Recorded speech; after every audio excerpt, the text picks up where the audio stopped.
In this video, I take a Sunday afternoon drive on Medlock Bridge Rd.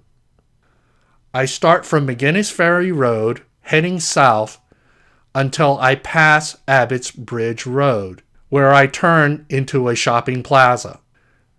Medlock Bridge Rd is a major north-south throughway of East Johns Creek.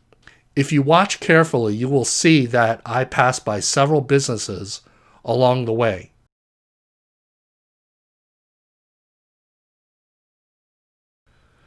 Here is a Google Map screenshot of my starting and end points of my drive.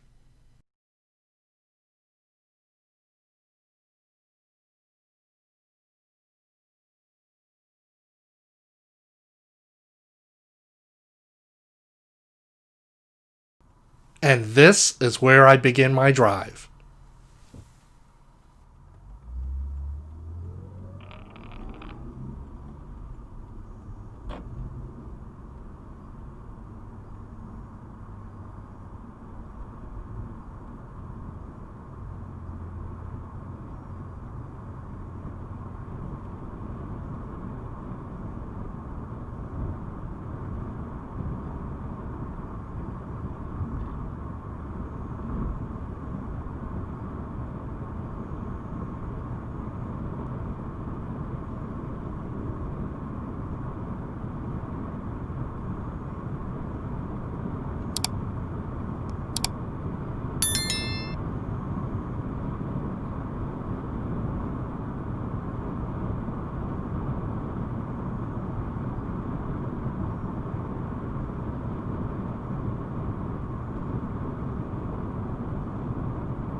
If there are any parts of Johns Creek you'd like to see on video, please put your suggestions in the comments below. Thank you.